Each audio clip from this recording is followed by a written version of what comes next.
नमस्कार मित्रों, हमारे YouTube चैनल में आपका हार्दिक स्वागत है। देखिए, आज हम कक्षा 10 के गणित विषय का प्रथम अध्याय वैदिक गणित के बारे में पढ़ाएंगे। और इससे पिछली वीडियो में हमने दो क्लासें ली गई हैं जिसके अंदर सामान्य जानकारी बताई गई है, जोड़ और घटाव गुणा की। और गुणा की आगे की क्लास में हम तुम्हें बीजगणित के बारे में समझाएंगे और यहाँ से बीजगणित के बाद में भाग और जैसी क्लास आगे चलेगी। देखिए, बीजगणित की गुणा होता क्या है। जैसे कि मैं आपसे कहूं कि x गुणा x, पहले तो आप देखो गुणा का साइन क्या क्या होता है। जैसे पहले ये कहा x गुणा x, आपने ये देखा होगा ये गुणा का साइन है। दूसरी स्थिति में मैंने कहा x y, तो यहाँ कोई भी चिन्ह नहीं है, x और y के अंदर कोई भी चिन्ह नहीं है। फिर भी यहाँ x और y में किसका संबंध है, किसका संबंध है, इसमें गुणा का संबंध है। ये कहा x और ये कहा x y z, यहाँ x और यहाँ x y z, आपने x y z तीनों में कोई चिन्ह नहीं है, फिर किसका मानेंगे संबंध, गुणा का।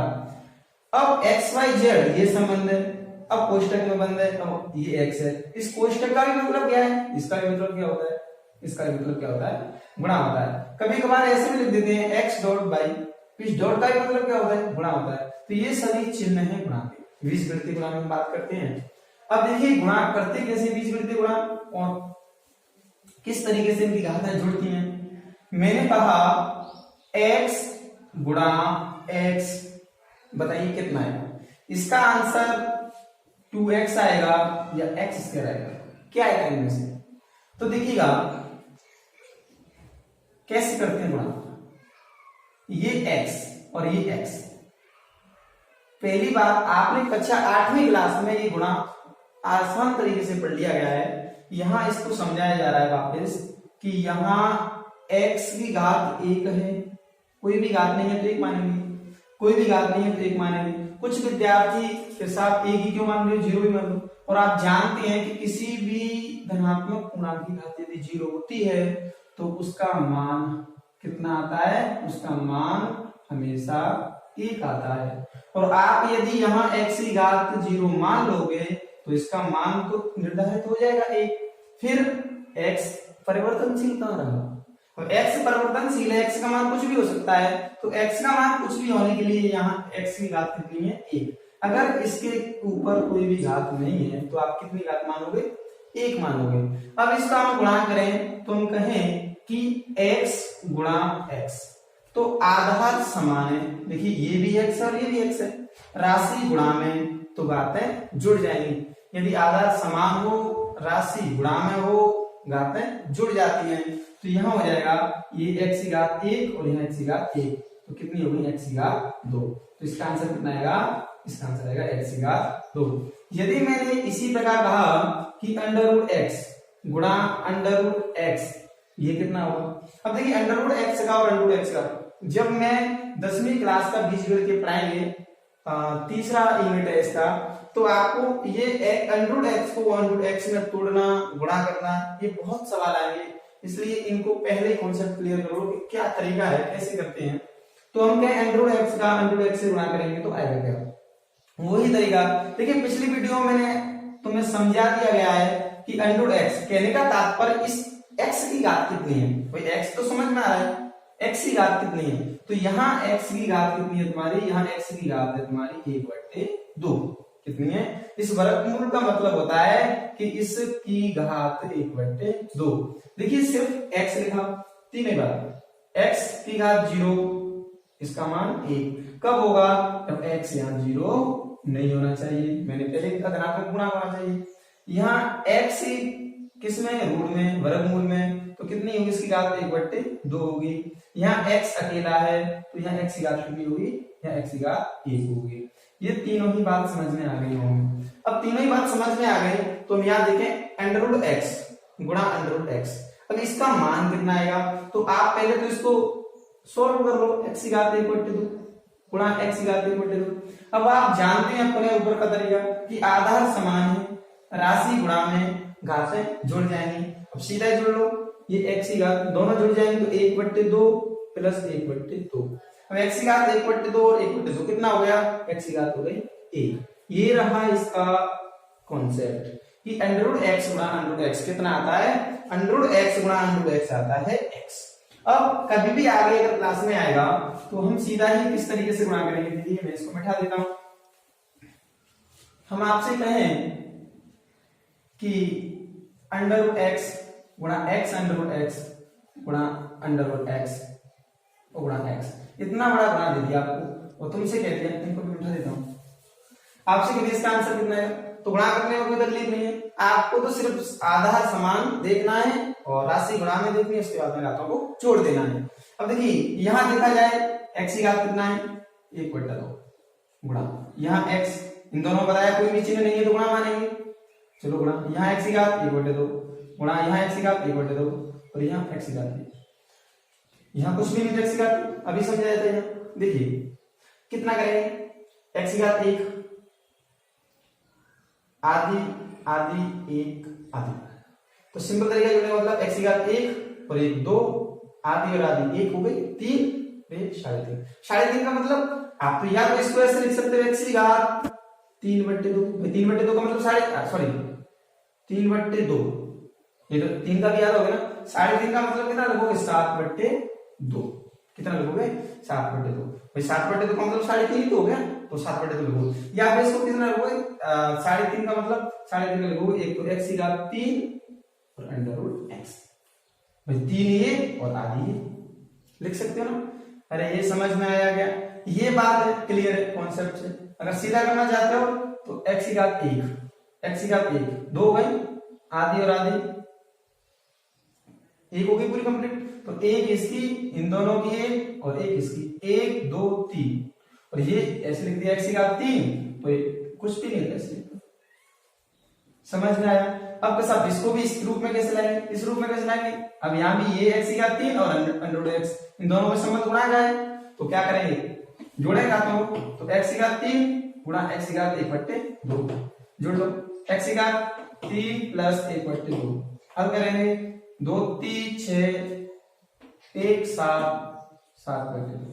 उम्मीद है इतना समझ में आ गया होगा, इससे ये कैसे आया और इससे ये कैसे आया, एक और ये है बीजगणितीय गुणा। देखिए कुछ मैं गुणा लिखता हूं, उनके हल भी लिखेंगे, आप कुछ सवाल भी देखेंगे, उन सवालों के जवाब आप कमेंट में लिख सकते हैं। देखिएगा मैंने इसको साफ कर दिया, उम्मीद है समझ में तो आ गया होगा किस तरीके से बीजगणितीय गुणा करते हैं, ये वैसे कॉन्सेप्ट है। अगर ये समझ में आ गया तो 10वीं क्लास का जो हम बीजगणितीय पढ़ेंगे, आगे की क्लास में बीजगणितीय है या फिर कंपटीशन का बीजगणितीय, आप किसी भी एग्जाम देते हो तो वहां कोई भी दिक्कत नहीं आएगा, अगर ये वैसे कॉन्सेप्ट समझ में आ गया।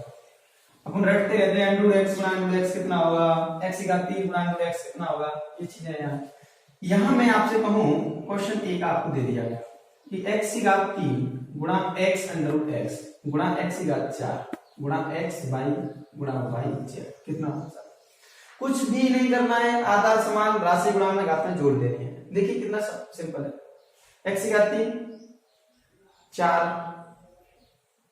और 4 8 9 और आधी, कहने का मतलब x की घात 9 अंडर रूट x लिख सकते हो, नहीं लिखना चाहते हो तो घातों में लिख लो, घातों में कितने 9 और आधी 9.5, 9.5 का मतलब 9.5 का मतलब, अरे 9.5 का मतलब कितना, 9.5 का मतलब 9 दूनी 18 1 19/2, इसका भाग देंगे तो 9.5 तो आएगा, तो इसको 19/2 भी लिख सकते हैं। तो क्या करोगे आप, ये लिख दिया, अरे इतना ही ठीक है, x की घात 4 x की घात 3 4 और 3 7 और 1 8 और 1 9 और 1 9.5, तो यहाँ y और y कितने, इसकी घात 1 और इसकी घात 1 कितनी हो गई 2, यहाँ y की घात 2 और z की घात अकेली z लिख सकते हो, ऐसे लिख सकते हो, या इसके लिखोगे अगर घातों के रूप में लिखना है तो x सही 19/2 और y की घात 2, ये घातों का है, किस तरीके से घातें बढ़ती हैं, देखिए मैं साफ कर देता हूं। अगला सवाल देखिए, मैंने कहा x y गुणा x अंडर रूट y गुणा अंडर रूट x y गुणा अंडर रूट y कितना है, यहाँ एक लिख लो अंडर रूट x y। अब आपको ये देखना है कि वर्गमूल कहां तक लग रहा है, सिर्फ देखिए पहले x की घातों में जोड़ेंगे, सिर्फ x वाले x 2 गई, ये आधी और ये आधी, कितनी हो गई 3 भाई, ये 1 2 आधी इसकी 2.5 आधी इसकी, कितनी हो गई 3 हो गई। तो ये हो गया x की घात 3 और यहाँ y y y y y, तो यहाँ y की घात 1 2 3 आधी और आधी 4 y की घात x की घात 3 y की घात 4, ये इसका आंसर। देखिए वापस देखो, समझ में नहीं आ रहा होगा आपने, कैसे कुछ भी नहीं करना है, समान घात वाले पद हैं, यदि आधार समान है तो उनकी घातें जुड़ जाएंगी। सिर्फ इतना है कि यदि राशि गुणा में हो, आधार समान हो, घातें जुड़ जाएंगी।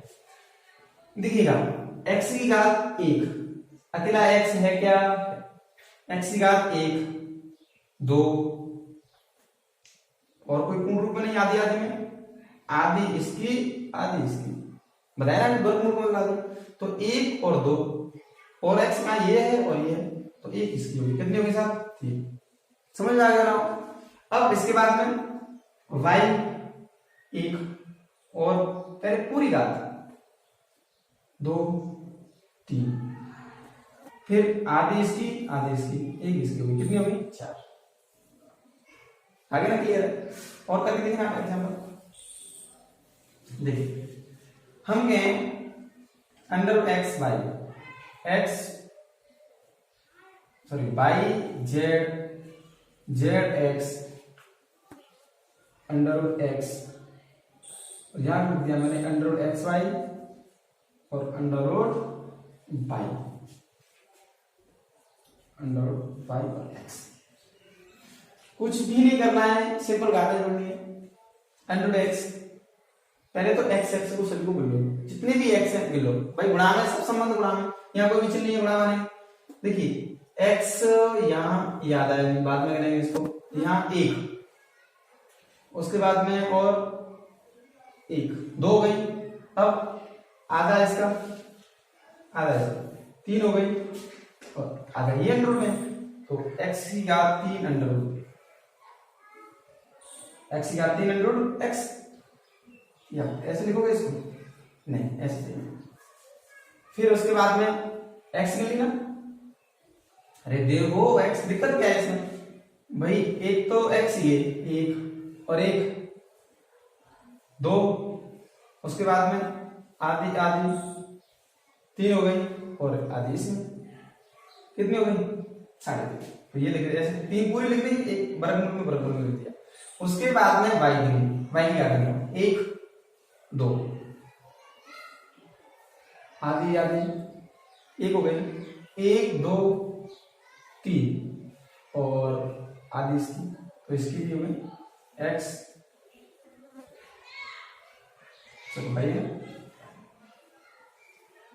उसके बाद में z तो एक ये है z, एक ये है z, तो कितनी हो गई,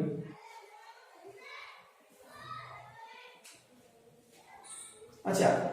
अब ये आगे की बात है कि यहां भी ये भी घातें समान है, ये भी घातें समान है, आपको लग रहा है ना घातें समान, अरे x की घात 3 और अंडर x कितना हो गया 3.5, 3.5 का मतलब x की घात 7/2 लिख सकते हो, गुणा यहाँ भी y की घात 7/2 लिख सकते हो और z की घात। अब बात आती है, जैसे मैं अभी बोल रहा था कि घातें समान है परंतु आधार अलग अलग है, तो ये घातें साझा कर सकती है, घातें साझा कर सकती है। जैसे कि ये आपका था, मैंने लिखा अंडर x y, तो आप इसको लिख सकते हो अंडर x गुणा अंडर y, इन दोनों को ये भी लिख सकते हो अंडर x y, लिख सकते हैं ना। अब इसी यही रूप ही है, अब यहाँ इन दोनों की घातें समान है, इसको लिख सकते हो x y और इन दोनों की घात 7/2। देखिए थोड़ा सा मुश्किल है 10th क्लास का, लेकिन समझना पड़ेगा, आपको लग रहा होगा कोई भी दिक्कत नहीं है, बहुत सिंपल है। आप एक बार इसको समझ लो ढंग से, कोई भी बीजगणित में किसी भी प्रकार की कोई समस्या नहीं आएगी गुणा में, क्योंकि अगर बीजगणित के गुणा नहीं आए तो आप पर भाग भी नहीं आएंगे, विभाजन एल्गोरिथम से भाग होते हैं वो भी नहीं आएंगे, तो इसका मतलब कि गुणा बिल्कुल क्लियर होना चाहिए। देखिए कक्षा 10 के लिए वैसे कॉन्सेप्ट क्लास है, ये समझ में आना चाहिए, अगर ये क्लियर हो गया फिर तो कोई भी आपत्ति नहीं। हाँ इसको मिटा देता हूँ, आपके लिए एक में गुणा दे रहा हूं, उसके बाद में भाग कराएंगे। ये गुणा दे रहा हूं X X Y A B Z X V C C D D X. कुछ भी समझ में एक्स हो, वाई हो, सी हो, डी हो, ए हो, बी हो, कोई भी ये बात दिमाग में लेने की नहीं है कि साहब ये एक्स आ गया या ई आ गया या बी आ गया, एक्स वाई जेड ही आना चाहिए, कुछ भी। ये तो क्या है, ये चर है। चर है तो एक्स की घात 1, यहां मैंने वर्गमूल वाली कोई भी चीज नहीं लिखी, एक्स की घात 1 2 और देखिए एक्स 3 4, मैंने कहा एक्स की घात 4, भाई देखिए 1 और भाई अकेला है सिंपल भाई, और फिर देखेंगे ए बी ए और ए।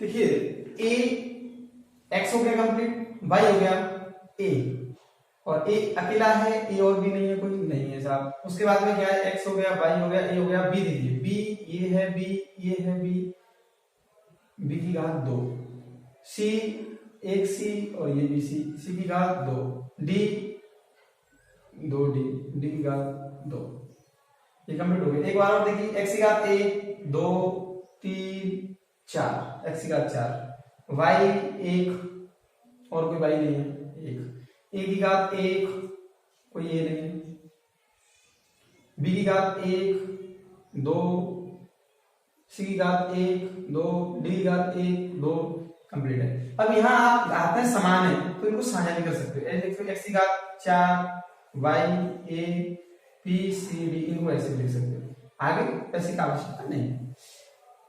यहाँ तक उम्मीद है आपको बीजगणितीय गुणा समझ में आ गया होगा और कर भी सकते हो। फिर ये गुणा क्लियर है तो आपको कोई भी दिक्कत नहीं आएगी। देखिएगा अभी राजस्थान बोर्ड है जो गणित का एग्जाम रह गया है, अगर किसी भी विद्यार्थी को कोई भी समस्या है किसी भी एक्सरसाइज में, मुझे कमेंट करके बता सकता है कि कौन सी एक्सरसाइज में एग्जाम कराना है या फिर एक्सरसाइज के सवाल कराने हैं। अगर कोई भी किसी को प्रॉब्लम है किसी भी एक्सरसाइज के अंदर तो कमेंट करके बता सकते हैं, हम आगे की वीडियो नहीं बनाएंगे।